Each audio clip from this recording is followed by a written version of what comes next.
Okay, so have you ever, looked at a toddler and just been like, whoa, what is going on in that little brain? Oh, yeah, definitely. I mean, seriously, the amount of learning that happens between ages 2 and 6 is just mind-blowing. It really is like a total explosion of cognitive development. Totally. And today we're diving deep into all of that. Awesome. We're going to be unpacking some seriously classic psychology research, focusing on two big names in the field, Oh, cool. I love these guys. Piaget and Vygotsky. And they had some pretty radically different ideas about how kids learn. Yeah, they did. It's like they were looking at the same incredible phenomenon, but through completely different lenses. Exactly. And that's what makes it so fascinating to dive into their work. But Yeah. before we get into their theories, let's talk about this thing called executive function. Have you heard of that? Oh, yeah, for sure. It's like the air traffic control system of the brain. Right. Like imagine their brains are like these busy airports with tons of new information coming in and out all the time. Executive function is what keeps things running smoothly. It helps them plan, prioritize, and avoid those epic toddler meltdowns. I love that analogy. That's perfect. And it's especially crucial during early childhood because this is when a key part of the brain, the prefrontal cortex, is rapidly developing. So that's the part that's still under construction. Exactly. It's like the CEO of decision-making and Yeah. self-control, but it's still kind of figuring things out, which is why they might struggle with things like remembering where they put their shoes like 2 seconds ago. Oh my gosh, the shoe vanishing act, it's a classic. Precisely. So, okay, we've got this air traffic control system, but what are the key skills involved here? What makes a good executive functioner? That's a good question. Well, there are three core components. First up, you've got memory, Okay, makes sense. which is obviously crucial for learning anything new. Then there's inhibition, Inhibition. which is all about resisting those tempting distractions and impulses, like that urge to grab every shiny object within reach. Oh, yeah, that's a tough one, even for adults. Oh, tell me about it. And finally, there's flexibility, which is the ability to switch gears smoothly between tasks like going from building a Lego masterpiece to having a snack without a complete meltdown. Yeah, that's the dream, right? Right. And all three of these skills, memory, inhibition, and flexibility, work together to help kids navigate the complexities of, learning and interacting with the world around them. Okay, so we've got the control tower working, but how do kids actually start to, understand the world, to form their own ideas about how things work?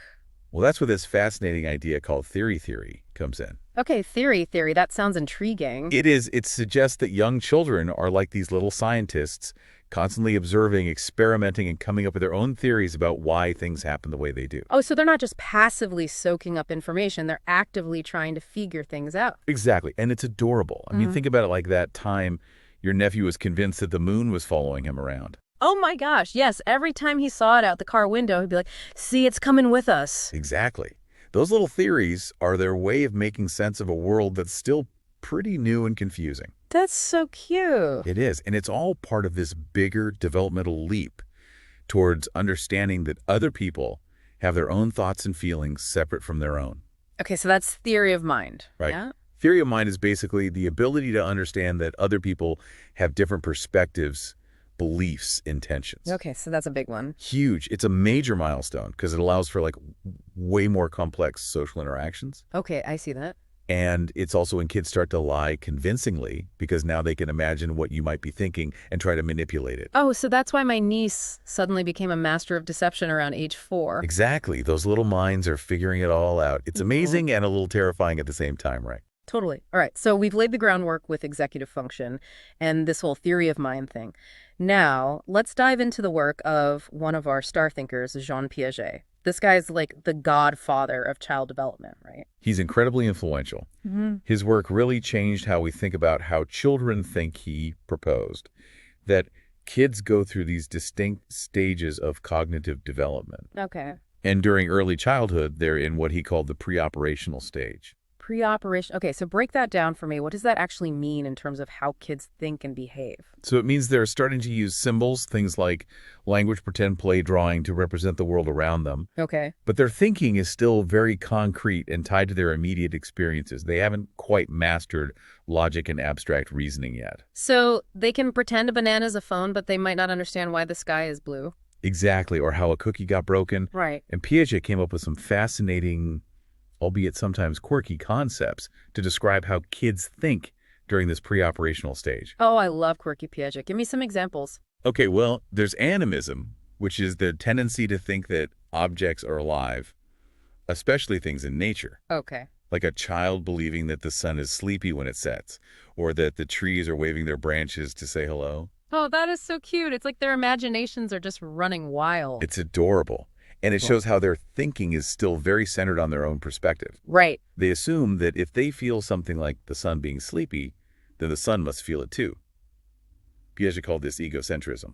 Got it. So it's not selfishness, it's just that they haven't developed the ability to see things from another point of view yet? Precisely, and this egocentrism ties into another concept called centration, Centration. which is the tendency to focus on only one aspect of a situation, ignoring all others. Okay, I think I've seen this one in action. It's like when you pour the same amount of juice into a tall, skinny glass and a short, wide glass. Yes, And the child insists that the tall glass has more juice just because it looks that way. that's a classic example. They're so focused on the height of the liquid that they completely miss the fact that the width of the glass also matters. Yeah. They haven't quite grasped the concept of conservation yet. Conservation. Yeah, the idea that the amount of something stays the same even if its appearance changes. Okay, so Piaget is saying that even though kids are getting really good at using language and symbols, their logic is still catching up. Exactly. They're making these adorable but sometimes illogical leaps in their thinking. Totally. And he had a couple more concepts to describe these leaps, right? You did. There's static reasoning, which is the belief that things never change. Okay. So like For example, a child might think their teacher has always been a grown-up and can't imagine them ever being a kid themselves. oh, wow. So it's like they're stuck in a time warp. They don't quite grasp the concept of time passing and things evolving. Exactly. And finally, there's irreversibility, Irreversibility. which is the inability to understand that actions can be undone. Okay. You see this when a child freaks out because you cut their sandwich in half. To them, it's ruined forever. Oh, yeah. They can't grasp that you could just put the two halves back together and it would be the same sandwich. Oh man, Piaget's observations are so insightful. They really capture the essence of how kids think at this age. Jay too, he was brilliant. But didn't some later research suggest that he might have underestimated them a little? That's where things get really interesting. While Piaget's observations were groundbreaking, Yeah. some of his methods might have unintentionally limited what he was able to observe. Oh, interesting. So like, what do you mean? Well, for example, the way a question is phrased can significantly impact a child's answer. And if you use more familiar objects or situations, kids often demonstrate a much better understanding of concepts like conservation. So maybe Piaget wasn't totally wrong, but his approach might have painted an incomplete picture. Perhaps. And that brings us to our other big thinker, Lev Vygotsky. Okay, Vygotsky, bring it on. He took a very different approach to understanding child development. In what way? Well, he placed a much greater emphasis on the social and cultural context of learning. He believed that children learn best through interactions with more knowledgeable others, like parents, teachers, or even older siblings. So for Vygotsky, it's all about collaboration and mentorship. Exactly. Kids are like little apprentices, soaking up knowledge and skills from the people around them. I love that. And he called this the apprentice and thinking model, right? Got it. He believed that these mentors play a crucial role in guiding a child's development, helping them move from what they can do independently to what they can achieve with a little help. And this reminds me of that concept we hear a lot these days, the zone of proximal development. Yes. Isn't that the sweet spot where real learning happens? Absolutely. The zone of proximal development, or ZPD, is that magical space where a child can almost do something on their own, Okay. but needs a bit of guidance and support to master it. It's like that challenging but exciting level in a video game where you need a few power-ups and maybe some help from a more experienced player to conquer the boss. Perfect analogy. And the support that mentors provide within the ZPD is called scaffolding, right? Yes, exactly. Yeah. Imagine a scaffold on a building. Okay. It provides temporary support while the structure is being built, but eventually it's removed when the building can stand on its own. That's what scaffolding does for a child's learning. It gives them that boost they need to get to the next level. Precisely. It provides just the right amount of support to help them reach a new level of understanding or skill. So mentors are like those helpful characters in video games who give you hints and tips, but don't actually play the game for you. Exactly. They help you figure things out on your own. And the beauty of Vygotsky's theory is that it recognizes the power of social interaction and collaboration in learning. It's not just about what's going on inside a child's head. It's about the people and the environment surrounding them. Exactly. So while Piaget focused on the internal stages of cognitive development, Uh-huh. Vygotsky emphasized the external factors, the social and cultural influences that shape how kids learn. Yeah, and it's amazing how two such different perspectives can both contribute so much to our understanding of these amazing little minds. It really is. And speaking of social learning, there's this hilarious phenomenon Vygotsky talked about called over-imitation. Oh yeah, over-imitation. Have you ever noticed how young children will copy even the most unnecessary actions? Oh, absolutely. It's like they're saying, I'm going to do everything you do, even if it makes no sense. Totally. Like in that study we read about Yeah. where a child watched an adult open a box to get a toy, Yeah. and the adult did all these irrelevant things like tapping the box, shaking it, even talking to it before finally opening it. And guess what? The child copied all those unnecessary actions when it was their turn. It's hilarious and fascinating at the same time. It is. It seems illogical, but maybe there's a deeper reason behind this over-imitation. Researchers believe it might be how children learn social customs and cultural norms. Oh, so it's not just about completing the task, it's about fitting in and doing things the right way. Exactly, even if that right way includes some seemingly pointless rituals. So they're absorbing the unwritten rules of their culture through this meticulous imitation. Proceed. Okay. All this talk about social learning and development brings us to one of the most incredible feats of early childhood language acquisition. I mean, between ages 2 and 6 kids experience a vocabulary explosion that's just mind-boggling. It truly is remarkable. They go from knowing a few hundred words to understanding and using thousands of words in just a few short years. It's like learning a new word every waking hour. It's incredible, and that's just the words they can. Their comprehension is even greater. Oh, wow. So it's like their little brains are constantly downloading new vocabulary into their mental dictionaries. And one of the keys to this rapid word learning is a process called fast mapping. Fast mapping. Okay, I like the sound of that. Tell me more. So fast mapping is the ability to connect a new word to a concept after hearing it just once or twice. Think about it. You point to a giraffe and say giraffe. The child hears the word, sees the animal, and boom, they've added giraffe to their vocabulary. That's amazing. It's like they have these super-powered language sponges in their brains. They really do, and this amazing ability to quickly absorb new words helps explain why their vocabulary grows so rapidly during these early years. But sometimes those connections they make are, let's just say, a little creative. Like when my nephew started calling all four-legged animals doggies after he learned the word dog. Oh yeah, that's a perfect example of what we call logical extension. Logical extension. They learn a word and then over-apply it to other things that might share some superficial similarity. So they're taking what they know and trying to apply it to the world around them, even if it leads to some amusing misclassifications. Exactly. And speaking of applying rules, we can't forget about those adorable grammar mistakes that kids make. Oh yeah. Like saying, I go to the park instead of I went to the park. That's called over-regularization. They've learned the rule of adding ed to make a verb past tense, and they apply it with gusto, even when there are exceptions. It's like their little brains are working overtime to figure out the patterns and rules of language. Even if those rules aren't always perfect. Exactly, and those over-regularization errors are actually a sign of progress. They are. It means they're internalizing the rules of grammar and applying them, even if they haven't quite mastered the nuances yet. So those mistakes are actually evidence of their growing language abilities. It's amazing how much is going on in their brains as they try to make sense of this complex world of words and sounds. It really is. And while we're on the topic of language, we have to talk about the amazing benefits of bilingualism. Growing up speaking two languages is like a superpower for the brain. Okay, tell me more about the superpower.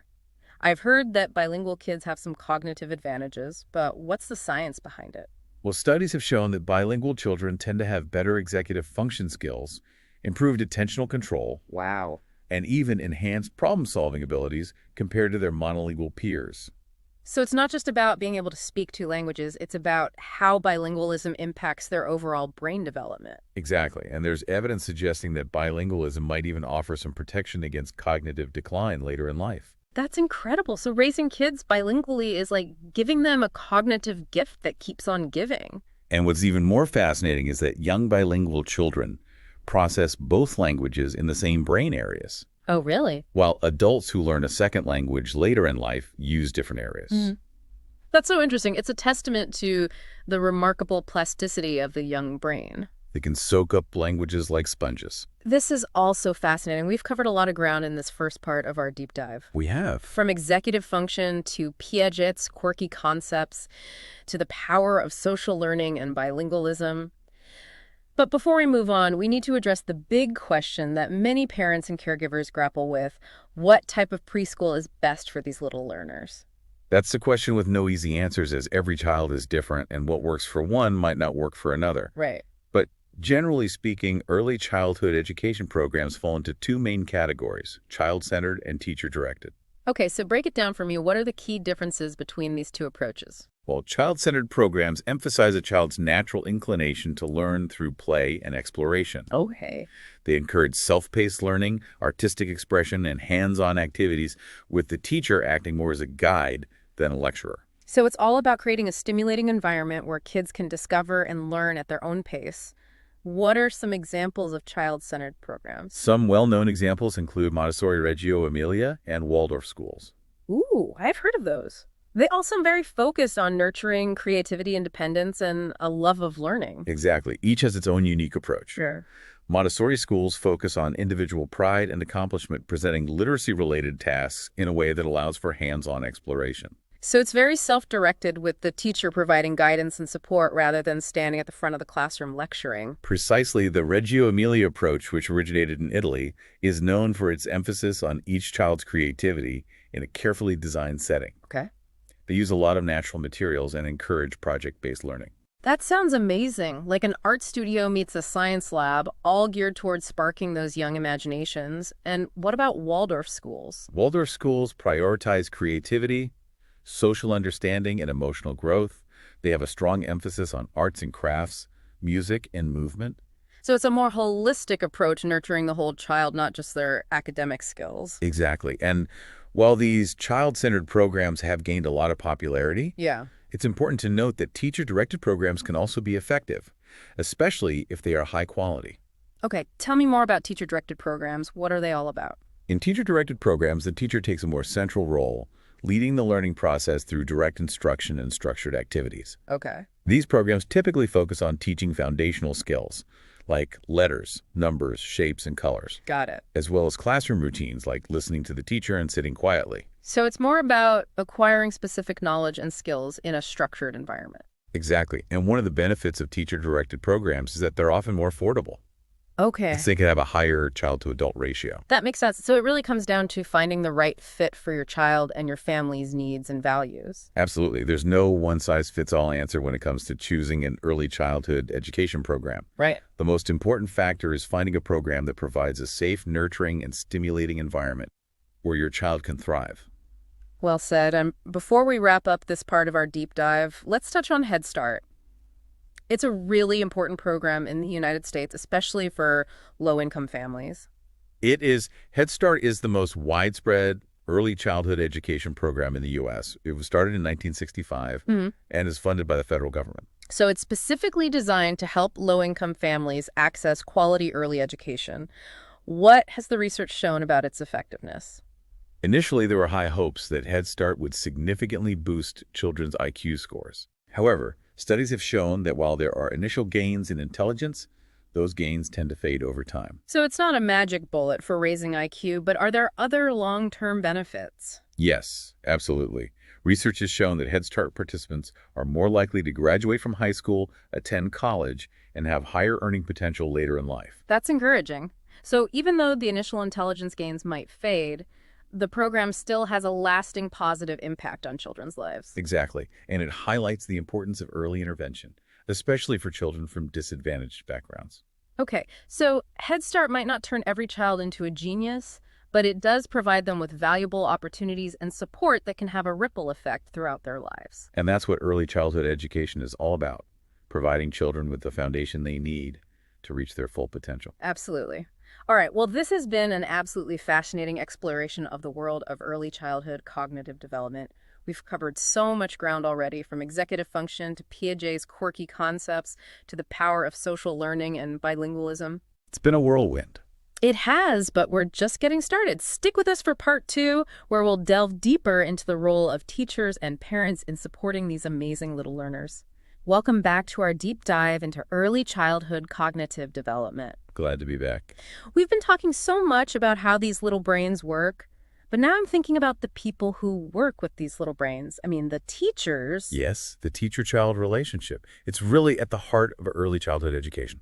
Totally. And so much of what we've talked about, depends on that relationship, right? Even with all the research and theories. Absolutely. It's not just about, fancy classrooms or the latest educational gadgets. It's about that human connection, that spark. It really is. And a skilled and caring teacher can just make all the difference. Without a doubt, children thrive in environments where they feel safe, supported, and encouraged to explore, and a good teacher creates that kind of atmosphere. It's like they're master gardeners nurturing these little seedlings to grow strong and tall. I love that. And, the research backs this up, too. Studies have shown that a strong teacher-child bond is linked to positive outcomes across the board. Better social skills, emotional regulation, even academic achievement. So it's not just about academics, it's about supporting the whole child. Exactly. Their emotional and social well-being alongside those AVCs and 123s. And I think one of the most amazing things a teacher can do is help a child develop a love of learning. Oh, absolutely. That's a gift that will last a lifetime. I can still remember those teachers from my own childhood who just made me feel excited to learn. And that's the power of a great teacher. They can spark a passion for learning that can literally change a child's trajectory. Think back to your own favorite teachers, what made them so special. I think it was those teachers who made learning feel like an adventure. Yes. They're genuinely curious themselves, and they weren't afraid to get a little silly sometimes. I love that enthusiasm is contagious. Yeah. And a teacher who loves learning is more likely to inspire that same love in their students. Okay, so we've talked about teachers, but what about parents? They're a child's first and most important teachers, right? Like the original mentors in Vygotsky's apprentice and thinking model. Absolutely. And even though we've been focusing on formal education, so much learning happens outside of school in those everyday interactions between parents and their little ones. So what are some things parents can do to support their child's development during these crucial early years? I'm guessing reading to them is at the top of the list. You bet. Reading aloud is one of the most powerful tools parents have to foster language development, spark imagination, and build those all-important cognitive skills. It's like opening up a whole new world to them, introducing them to new vocabulary ideas and ways of thinking. It is. And it's not just about reading the words. It's about engaging with the story, asking questions, making it an interactive experience. Oh, yeah. I love those cozy bedtime reading rituals with my little niece. We snuggle up with a good book, and it just creates such a special bond. Those shared moments are so valuable. And, it's amazing to think about how something as simple as reading aloud can have such a profound impact on a child's development. And reading isn't the only way parents can nurture those growing brains, right? Right. Talking to your children even from infancy is crucial. Engaging in back and forth conversations, even if it's just babbling at first, helps stimulate language development. So it's all about that verbal interaction, those linguistic ping pong matches that help those little brains make sense of language. Exactly. And it's not just about quantity. It's about quality parents who use a rich and varied vocabulary, who explain things clearly, and who listen attentively are giving their children a huge advantage. We're constantly modeling language for them, showing them how to use words to express themselves and understand the world. Precisely. And it's never too early to start even talking to babies in the parentee's voice. Mm-hmm. That sing-songy way we naturally talk to infants helps them tune in to the sounds and rhythms of language. Oh, yeah. I love that we're all natural language teachers, even without realizing it. We are. And speaking of teaching, what about educational toys and games? Are those helpful for supporting cognitive development? That's a good question because it seems like there are so many options out there these days. How do parents know what to choose? You're right. There's a whole industry built around educational toys, and they can be helpful as long as they're age-appropriate and engaging. Okay.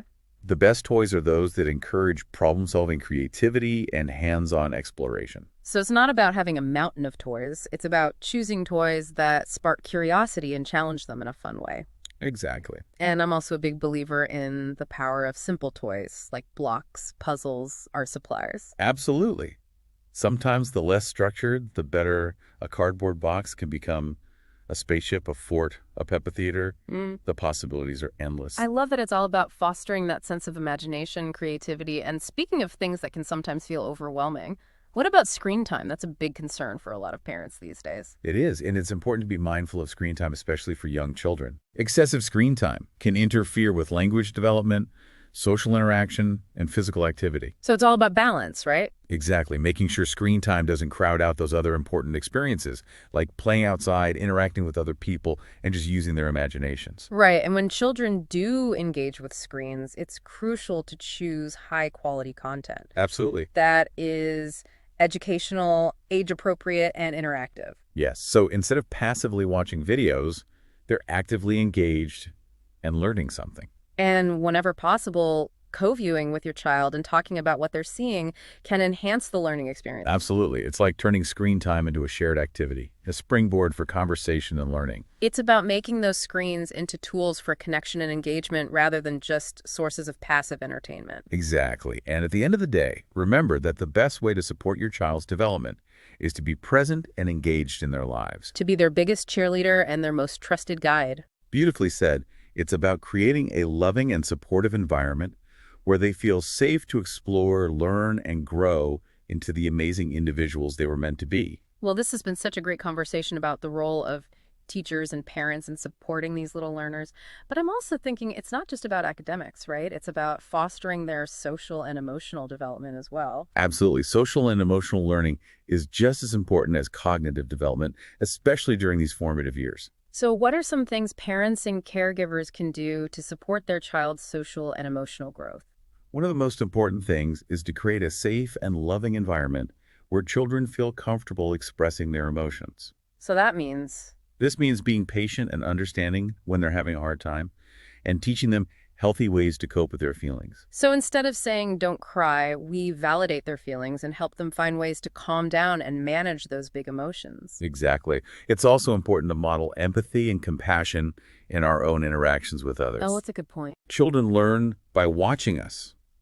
So if they see us being kind, respectful, and understanding, they're more likely to exhibit those behaviors themselves. It's that do as I do rather than do as I say approach. Precisely. Yeah. And speaking of modeling, another important aspect of social emotional learning is teaching children how to build healthy relationships. Okay, how do we do that? Is that something we can actually teach? It starts with us. We can model healthy relationship behaviors by being respectful and supportive in our interactions with our partners, family members, and friends. Okay. We can also explicitly teach children about social skills, Yeah. like how to share, take turns, cooperate, and resolve conflicts peacefully. So it's a combination of showing and telling. We show them how to do it, and we also explicitly talk about it. Exactly. And it's important to remember that social emotional learning is an ongoing process. Yeah. It's not something that happens overnight. It takes time, patience, and consistent effort. It makes me think of that saying, it takes a village to raise a child. It really does. It really does take a community of caring adults to help children develop the social and emotional skills they need to thrive. I couldn't agree more. And I think that's one of the biggest takeaways from this deep dive into early childhood cognitive development. It's not just about what happens inside a child's head. It's also about the people and the environment surrounding them. Exactly. So as we move into the final part of our deep dive, let's keep this holistic view in mind. It's not just about IQs and test scores. Yeah. It's about nurturing those little learners, supporting their cognitive, social, and emotional growth, and creating a world where they can truly flourish. All right, so we're back, and my brain is like buzzing. We've covered so much ground in this deep dive. We have. It's a lot to take in. It is. It's fascinating stuff, but I also keep thinking, okay, so we've talked about Piaget and Vygotsky and executive function and all these theories, but like, how do we actually USE this knowledge? That's a great question. And I think it's important to remember that, understanding these theories can really help us be more effective caregivers and educators. It's not just about having this head knowledge. Right. It's about applying it to those everyday moments with kids. So it's like having a secret decoder ring for those sometimes mystifying behaviors like, oh, that's why my toddler is losing it over a broken cookie. It's not just drama, it's irreversibility. Exactly. Knowing about Piaget's stages, for example, can help us choose age-appropriate toys and activities. Understanding Vygotsky's emphasis on social learning, that can inspire us to create more collaborative learning environments. Yeah. And that knowledge about executive function, well, that can be a lifesaver when it comes to dealing with those epic toddler tantrums. Instead of just getting frustrated, we can remember that their brains are still under construction, Totally. and they need our patient guidance to navigate those tough moments. It's about meeting them where they are developmentally. Exactly. But how do we actually do that? Like, what are some concrete things we can do to support these little learners? Well, one of the most powerful things we can do is encourage their natural curiosity and love of learning instead of shutting down those endless why questions. Oh, yeah, the why question. We can embrace them as opportunities for exploration and discovery. So instead of saying, because I said so, we can say, that's an interesting question. Let's find out together. Exactly. Turn those questions into mini adventures. Research answers together, visit the library, do some hands-on experiments. It's all about fostering that sense of wonder and encouraging them to be active learners. I love that. And speaking of active learning, we've talked so much about the importance of language development. What are some practical ways that we can create those language-rich environments for kids? It's simpler than you might think, reading to them, singing songs, talking about their day, even just narrating what you're doing as you go about your daily routine. Yeah. All of these things contribute to their language development and cognitive growth. So it's like we're constantly bathing them in language, creating this immersive learning experience without even really trying. Exactly. And we can also be really intentional about providing opportunities for them to practice those crucial executive function skills we talked about. Oh, yeah, those executive function skills again. So give me some examples. What kinds of activities can help kids build those skills? Games, puzzles, creative activities, anything that challenges them to plan, focus, and control their impulses can be helpful. Think about games that involve taking turns, following rules, remembering sequences. Even something as simple as helping with chores can be a great way to practice those executive function skills. So setting the table, sorting laundry, helping to put away groceries, all of these things can actually be brain-boosting activities. It really can be. And remember, play is crucial. It's not just a way for kids to have fun, it's how they learn and make sense of the world. So important. Let them build those pillow forts, create those imaginary worlds, engage in those messy art projects. It's all part of the learning process. Absolutely. And as they play, we can observe them, listen to them, and gently guide their learning, within their zone of proximal development, providing just the right amount of scaffolding to help them stretch and grow. It's about finding that balance between giving them the space to discover and then providing just enough support to keep them moving forward. Exactly. And most importantly, we can create a loving and supportive environment where they feel safe to explore, make mistakes, and try again. Learning shouldn't be a chore. It should be an adventure. So well said. This whole conversation has just been so eye-opening. I feel like I have a whole new understanding of what's going on in those little brains and how I can be a better guide on their learning journeys. I'm so glad to hear that. And I think that's what this deep dive has been all about, empowering ourselves with knowledge so we can better support these amazing little learners. Thinking back to my own childhood, I can see so many examples of these concepts in action. It's like having this new lens through which to view their behavior, one that's filled with more understanding and empathy. And perhaps this new lens will inspire you to be a more mindful and intentional caregiver or educator, one who recognizes the incredible power and potential of those early years. I think it will, and for all you listeners out there, we would love to hear your thoughts. What resonated with you? What examples of these concepts have you seen in your own lives? And how can we use this knowledge to be better mentors to the little ones around us? Leave us a comment on our website or connect with us on social media. We're always eager to continue the conversation. And as we wrap up this episode, remember that the journey of learning never truly ends. There's always something new to discover. Always something more to understand. So stay curious, keep exploring, and never underestimate the power of those early years. They shape who we become, and the impact we have on young minds can last a lifetime. Until next time, keep those minds engaged and those hearts open.